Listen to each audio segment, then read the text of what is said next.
Ok, tęsiam toliau. 5 pamoka. Tie, kas čia pirmą kartą, prašau, nueikit į kanalą, pažiūrėkit nuo pirmos pamokos, tam, kad suprastumėt, apie ką čia visa esmė ir kodėl šitos pamokos yra svarbios. O mes važiuojam toliau. 2.8 pamokos ir Bazelis 3. Muzika sustojo 2.8 ir, visi turėjo gyventi toje tyloje, nes prieš 2.8 metų pasaulinę finansų krizę visi bankai jautėsi nepažeidžiami, visi masiškai išdavinėjo paskolas, pirko rizikingus vertybinius popierius, nes buhalterijos knygose tai atrodė kaip milžiniškas pelnas ir kaip jūs jau atsimenate iš praeitų pamokų, bankų išduotos paskolos yra kaip turtas, o mūsų depozitai yra kaip įsipareigojimai. Šiaip taip skamba priešingai, bet tokia yra realybė bankinėje buhalterijoje. Tačiau bankai pamiršo vieną dalyką – likvidumą. Ir kai prasidėjo panika, visi klientai bei kiti bankai vienu metu pareikalavo savo pinigų, paaiškėjo, kad bankai jų tiesiog nebeturi. Todėl jų turtas buvo popierinis, taip vadinkim, ir įšaldytas dešimtmečiams išduotose paskolose, kurios irgi tapo vis labiau bevertės. Tai sistema žlugo ir valstybėms teko gelbėti bankus mokesčių mokėtojų pinigais. Čia labai supaprastintai apie 2.8 metus. Ir dėl ko jie buvo svarbus? Dėl to, kad dėl to gimė Bazelis 3. Bazelis 3 ir tam, kad tai niekada nepasikartotų, pavadinkim, pasaulio finansų sergėtojai, pavadinkim, Bazelio bankų priežiūros komitetas, BCBS, sukūrė naują pasaulinių taisyklių rinkinį, žinoma kaip Bazelis 3. Tai nėra rekomendacijos ar pasiūlymai, tai yra realiai griežčiausios įmanomos taisyklės ir kaip išlikimo sąlyga kiekvienam tarptautiniam bankui. Šios taisyklės iš esmės pakeitė tai, kai bankai gali elgtis ir ką jie gali daryti su savo kapitalu. Ir galima atsidaryti iš viso puslapius ir čia yra viskas parašyta, kaip tie dalykai veikia ir kodėl. Tai nemanau, kad jūs norėsite skaityti, dėl to jūs žiūrite šitas pamokas, kur aš tiesiog juos paaiškinu labai supaprastintą metodiką. Toliau, LCR – likvidumo padengimo rodiklis.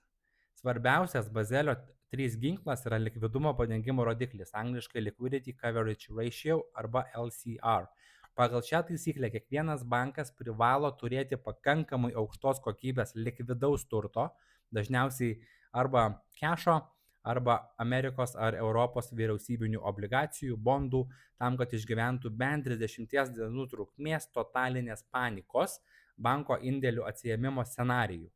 Tai kitaip tariant, visi reguliuotojai pasakė, mums nerūpi, kiek jūs uždirbat, bet jūs privalote turėti ir atidėti iš esmės trilijonus dolerių saugiausių įmanomų formatų šiuo metu obligacijomis, vien tam, kad turėtumėte apsauginę pagalbę.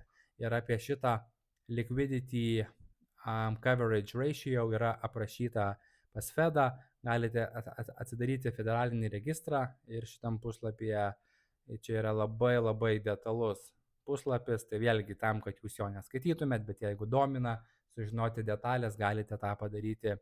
Čia viskas yra vieša, tiesiog tai nėra tie puslapiai, kuriuos paprasti žmonės retailas skaito. Visi skaito Delphi ir Coindeską, Coinbase'us ir visas tas nesąmonės. Mes žiūrim šiek tiek detaliau. Tai šitas kapitalas, kurį bankai privalo atidėti, gaunasi, kad yra įkalintas. Ir iš pirmo žvilgsnio tai skamba puikiai, bankai tapo saugesni, jie negali daryti tokio lygio nesąmonių kaip anksčiau, tačiau už šį saugumą mokame mes didžiulę kainą. Nes kapitalas, kurį bankai privalo laikyti LCR reikalavimam tenkinti, yra faktiškai sterilizuotas. Bankai negali šių pinigų skolinti verslui, tiem, kuriem reikalinga plėtra, jie negali tų pinigų investuoti, kad gauti aukštesnę grąžą ir aukštos kokybės turtas guli bankų balansuose kaip negyvas svoris. Ir kadangi bankai praranda pelną iš šio įkalinto kapitalo, jie stengiasi kompensuoti savo nuostolius, paslaugų ir pavedimų įkainius, keldami mums paprastiems vartotojams. Tada atsitiko 2023 metų krizė ir net ir su Bazelio griežčiausiais standartais visi pamatė, kad nebeužtenka ir tų 30 dienų. Kodėl? Todėl, kad 2023 metais, kai žlugo Silicon Valley bankas ir Credit Suisse, kuriuos po to nupirko UBS'as, pasaulis pamatė, kad skaitmeninėje eroje bankų griūtis nebeužtrunka po 30 dienų. Dėl socialinių tinklų panikos ir išmaniųjų telefonų bankininkystės milijardai dolerių iš banko gali būti išvesti per kelias minutės. Prasidėjo panika Twitter'e, kadangi Silicon Valley banke laikė pinigus dažniausiai šiek tiek rizikingesnis kapitalas ir visokie fintekai ir panašiai. Tai prasidėjo panika, visi pradėjo withdrawinti, visi turim dabar prieigą prie appsų, galim padaryti išvedimus čia ir dabar labai greitai. Tai būtent tai ir įvyko ir nebereikia jokių 30 dienų, ta prasme, per kelias minutės visas banko kapitalas gali būti paprašytas atsiimti ir kai bankai tų pinigų neturi, prasideda problemos. Tai reguliatoriai suprato, kad stebėti banko likvidumą per 30 dienų perspektyvoje irgi nebepakanka. Todėl taisyklės dar labiau griežtėja ir bankai yra priversti stebėti savo pinigus nebe dienomis, o realiu laiku kiekvieną minutę. Tai apie tai pasigilinsim vėliau, sekančiose pamokose, o išvada šitoj būtų tokia, kad Basel III sukūrė sistemą, kurioje bankai yra neįtikėtinai suvaržyti.